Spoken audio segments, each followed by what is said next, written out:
Syarat pertama, kalau ingin mendapatkan surga Firdaus tadi dan kebahagiaannya diturunkan ke bumi, dibawa sampai mati, masuk ke alam kubur lebih bahagia lagi, maka amalan pertama untuk melatih menguatkan iman itu, coba berlatih untuk menunaikan sholat dengan khusyuk. Kalau Anda kerjakan benar sholat ini, maka apa yang Anda dapatkan? Teman-teman ingat betul, saya mau tanya sebentar. Keabadian yang abadi disebut dengan sa'id. Kalau kita ingin turunkan ke dunia percikannya kita dapatkan, usahanya disebut dengan apa? Masih ingat? Aflah itu kalau didapatkan, kata dasarnya apa tadi? Falahun. Lihat baik-baik. Kata Allah dalam Al-Quran tadi, kalau ingin mendapatkan falahun, amalan pertama sholat. Makanya ketika dipanggil sholat, kalimat falah dilekatkan pada panggilan sholat. 5 kali diingatkan. Begitu muadzin kemudian azan memanggil Anda, hayya 'alas shalah. Anda bertanya, ya Allah kenapa kami mesti sholat? Dijawab, hayya 'alal falah. Yuk, pagi ayo. Yang sejati datang sini. Belum dapat sujud, belum dapat ruku, saya berikan. Makanya ketika orang sholatnya benar, dia akan mendapatkan 5 keutamaan. Saat di dunia nih, belum ke akhirat, 5 keutamaan yang tidak diberikan pada orang yang tidak sholat. Atau orang sholat tapi sholatnya nggak khusyuk. Sebab syarat mendapatkannya khusyuk. Alladzina hum fi sholatihim khasyi'un. Bukan alladzina hum fi sholatihim saja, tapi ada kalimat khasyi'un. Artinya yang tidak khusyuk saja nggak akan dapat, apalagi yang nggak sholat. Apa yang 5 ini? Lihat baik-baik. 1. Orang yang sholatnya benar, pertama kali sebelum mendapatkan kebahagiaan hakiki dari Allah Subhanahu wa Ta'ala, akan dirubah dulu perilaku hidupnya menjadi perilaku yang lebih baik.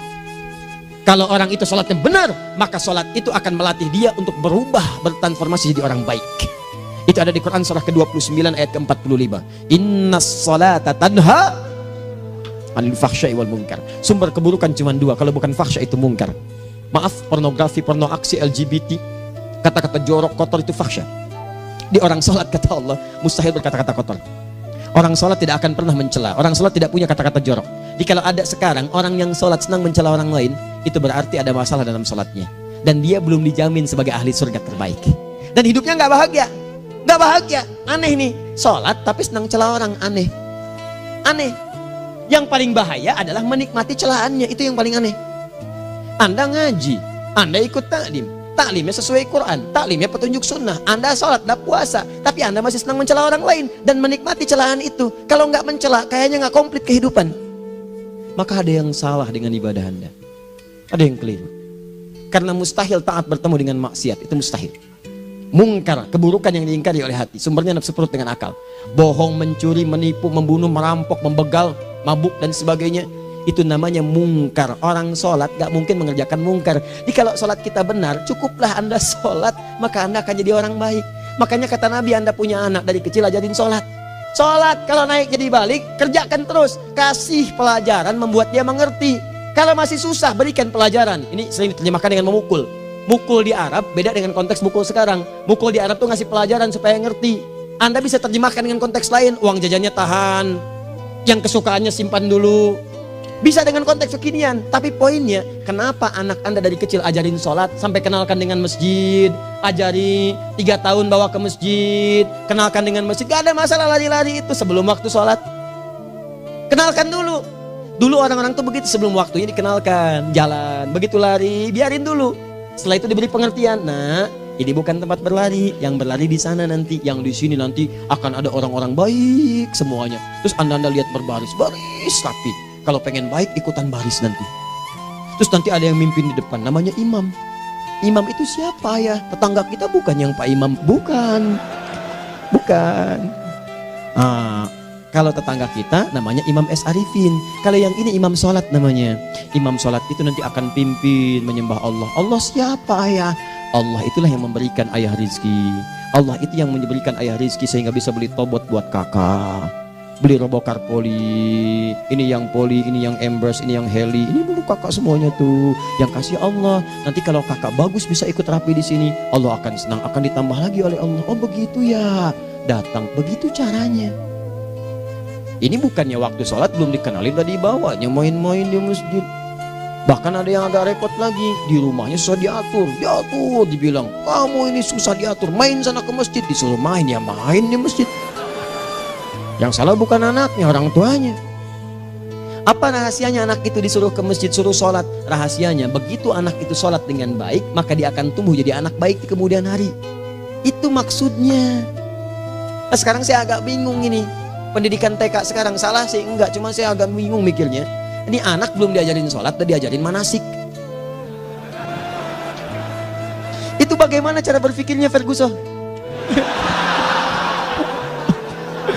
Agak repot saya mikirnya tuh. Ya. Walaupun salah sih enggak, cuma saya bingung gitu. Kenapa nggak dikerjakan tahap yang pertama dulu? Tangga itu kan berurutan. Nggak bisa Anda lompat langsung ke 5. Kan 1, 2 belum terlewati. Jelas ya? Nah, ini gambarannya. Sholat nih.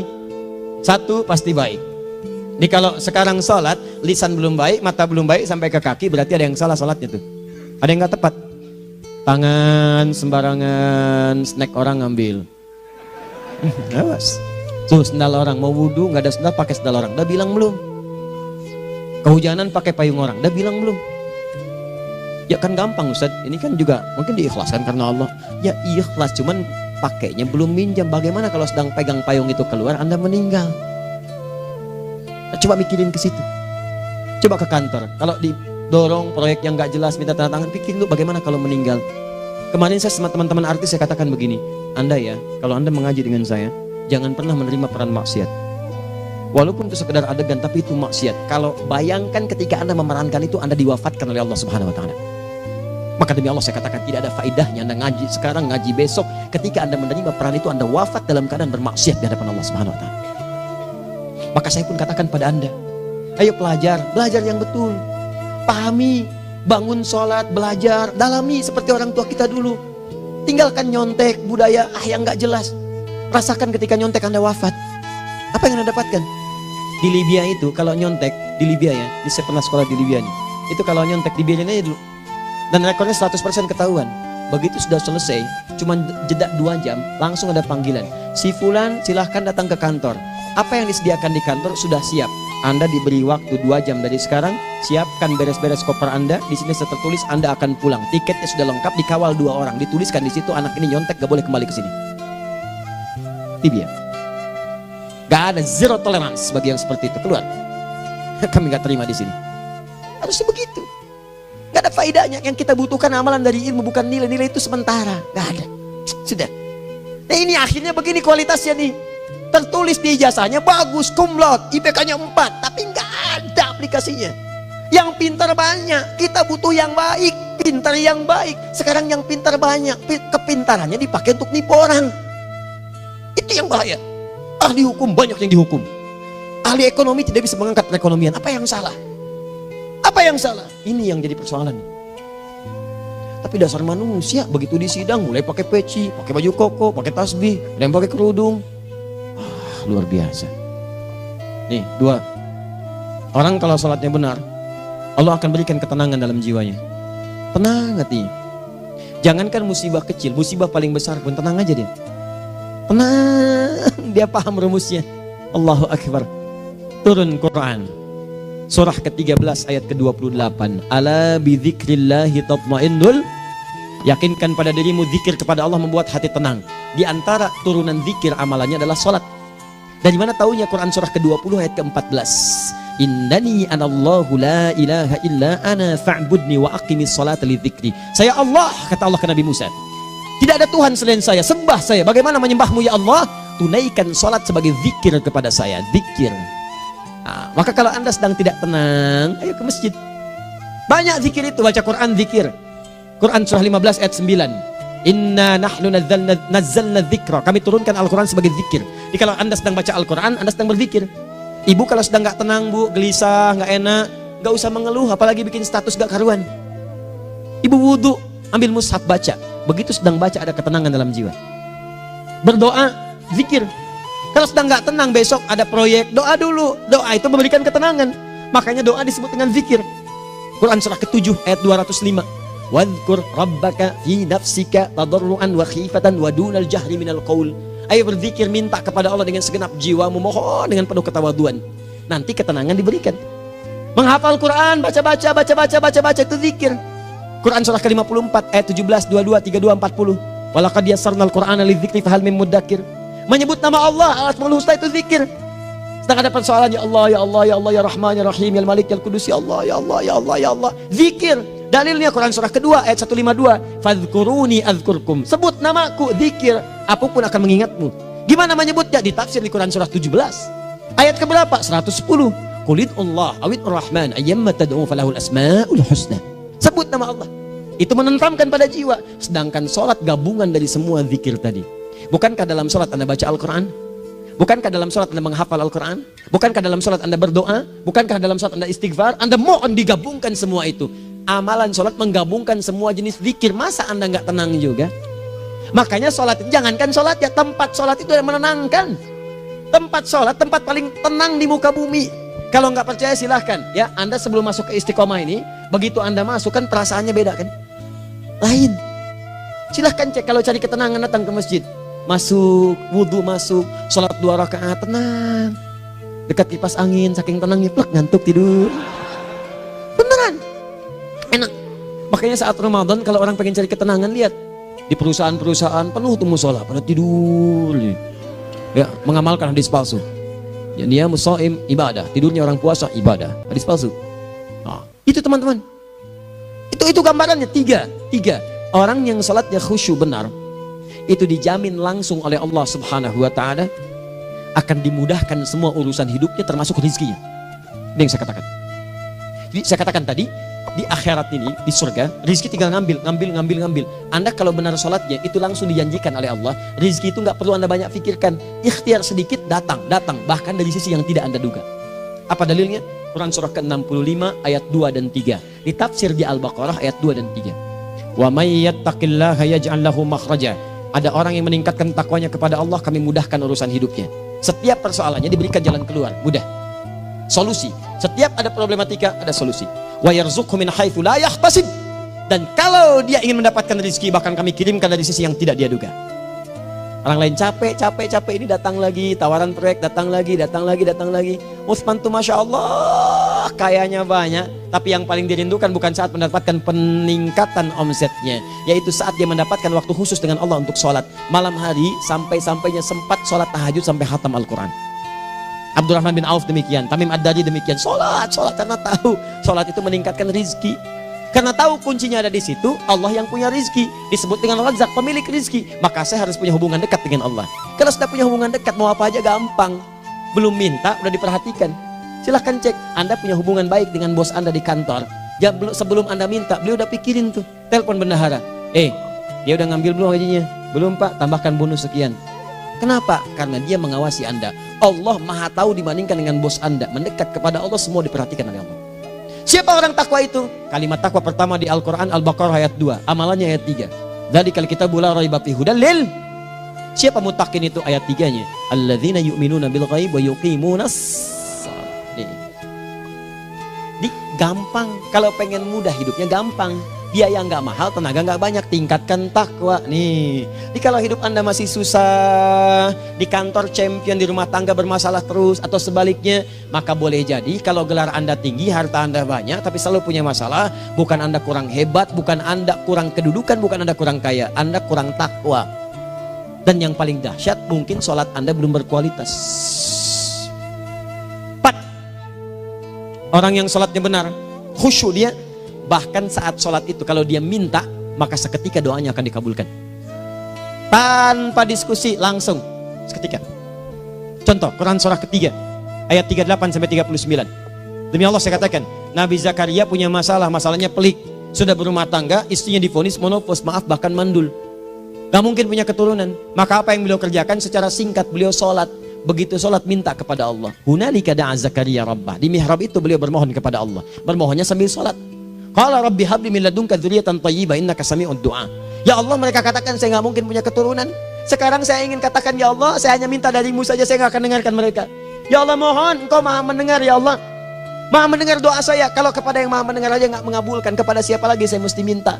Apa yang terjadi? Fanadatul malaikatu wa huwa qa'imun yusalli fil mihrab. Turun malaikat mengabarkan, sedangkan beliau masih sholat, belum selesai dalam sholatnya. Sholat khusyuk itu belum selesai sholat aja dikabulkan, doa sudah turun. Sholatnya belum selesai, doa sudah dikabulkan. Annallaha yubashshiruka bi Yahya. Allah kasih kabar gembira. Doa kamu didengar, dikabulkan. Kamu akan punya anak. Namanya langsung dari Allah Yahya. Artinya hidup yang mustahil menurut manusia. Lahir seorang dari rahim perempuan yang menepus dan mandul, bayi yang hidup. Kata Allah, nggak ada yang mustahil bagiku. Jadi dan jadi dia. Berita baiknya, Nabi Zakaria sholat dikabulkan. Umat Nabi Muhammad sebelum sholat sudah ditunggu oleh Allah. Mau minta apa? Aku kabulkan sekarang. Hadisnya qudsi. Saya bacakan. Hadatsana qala Rasulullah sallallahu alaihi wasallam qala Allah azza wa jalla qasamtu shalah baini wa baina abdi. Kata Allah, saya bagi dua ya salat antara aku dengan hambaku. Wali abdi ma sa'ala. Kalau hambaku benar salatnya, aku berikan apapun yang dia minta sekarang. Idza qala al-abdu alhamdulillahi rabbil alamin. Bagian pertama. Kalau hamba benar membaca Al-Fatihahnya dari alhamdulillahi rabbil alamin, kalau Allah azza wa jalla dijawab oleh Allah, hamadani abdi, hambaku sedang memujiku. Wa idza qala ar-rahmanir rahim, jika hambaku berkata ar-rahmanir rahim, kalau Allah azza wa jalla asna alayya abdi, hambaku sedang menyanjungku. Wa idza qala maliki yaumiddin, kalau Allah azza wa jalla majjadani abdi, kalau hambaku mengatakan maliki yaumiddin, kata Allah hambaku sedang mengagungkanku. Perhatikan sekarang. Wa idza qala al-abdu iyyaka na'budu wa iyyaka nasta'in, jika hambaku berkata sekarang, ya Allah, kami sekarang ibadah, sholat menyembahmu, dan kami sekarang sedang punya masalah, kami hanya minta tolong kepadamu ya Rabb. Apa jawabannya? Beda dengan sebelumnya. Kata Allah, hadza baini wa baina abdi. Inilah perjanjian antara aku dengan hambaku. Wali abdi, kalau hambaku benar khusyuk sholatnya sampai detik ini, baru sampai Al-Fatihah itu pun belum tuntas. Baru sampai Al-Fatihah itu pun belum tuntas. Kalau benar bacaannya, betul sholatnya dari takbir sampai dengan selesainya, sampai ayat itu, iyyaka na'budu wa iyyaka nasta'in, kata Allah, masalah apapun yang dia minta sekarang, aku akan kabulkan. Besok saya kasih rahasia. Yang di KBP ada awal pembuka di awal sebelum Al-Fatihah, yang kalau Anda benar bacanya, itu pengantar kepada pengambulan doa di Al-Fatihah. Apa itu? Besok. 5. Yang kelima ini yang paling diharapkan, dan ini penutup dalam kajian kita malam ini. Teman-teman sekalian, perhatikan baik-baik. Jika Anda benar mengerjakannya, maka Allah akan jamin langsung Anda akan mendapatkan kesuksesan dan kebahagiaan di semua aktivitas Anda. Kalau jadi suami, suami yang sukses, rumah tangga yang bahagia. Kalau jadi pegawai, pegawai yang sukses, dan di kantor bahagia. Masih ingat? Kesuksesan yang menghadirkan kebahagiaan, konteksnya dunia disebut dengan falah, dipegang disebut dengan aflah. Dikembalikan lagi ke atas, ke surah ke-23 ayat 1 dan 2. Qad aflahal mu'minun. Apa amalannya? Alladzina hum fi salatihim khashi'un. Persoalannya, kalau Anda sholat belum mendapatkan satu di antara 5 ini, apa masalahnya? Pertama masalahnya, kata Al-Quran, boleh jadi yang sholat itu belum khusyuk. Apa itu khusyuk? 2 maknanya, dan saya tutup di sini. Apa yang 2 itu? 1, kebanyakan orang sholat masih membawa dunia dalam sholatnya. Makanya kalau pengen khusyuk, kata Allah, maka Anda rasakan akan bertemu Allah. Rumusnya Quran surah kedua ayat 45 sampai 46. Rasakan secara singkat, mungkin itu sholat terakhir yang Anda akan kerjakan dalam kehidupan. Mungkin di sholat itu Anda wafat.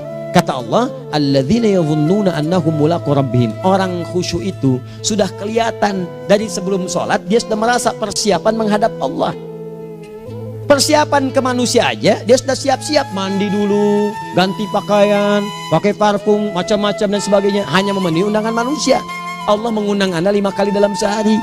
Ya maaf, mengabulkan doa Anda, mencukupkan kebutuhan, menyembuhkan kalau sakit, disiapkan Anda. Harusnya apa? Penampilan sempurna. Kata Quran, orang khusyuk itu kelihatan sebelum sholat, pakaiannya kelihatan. Quran surah 7 ayat 31, ya bani Adam khudzu zinatakum inda kulli masjid. Hai anak cucu Adam, kalau tiba panggilan dari masjid, kenakan pakaian terbaikmu. Di anak cucu Adam tuh kelihatan. Kalau orang khusyuk, begitu azan kelihatan pakaiannya lain. Pakaiannya indah. Khudzu zinatakum, kenakan pakaian terbaikmu. Dipakai, bertemu Allah. Bertemu manusia aja pakaian bagus-bagus. Ini aneh ya, ada orang salah ibadah aja. Orang salah ibadah pakaiannya bagus-bagus. Lihat nih hari-hari tertentu, besok tuh orang mau ke tempat masing-masing tuh. Ada yang pakai jas, pakai dasi, pakai batik, pakai kebaya, anaknya dibawa, dikuncir 2, bawa manisan macam-macam. Mau salah ibadah aja, tampilan bagus. Masa antum yang benar ibadahnya nggak bagus? Bedakan pakaian futsal, pakaian sholat ganti dengan yang sholat. Ini gimana pakaian sholat pakai pakaian futsal? Depannya gambar Messi, belakang Ronaldo. Repot. Malaikatnya juga bilang, kamu salah baju, harusnya Luka Modric.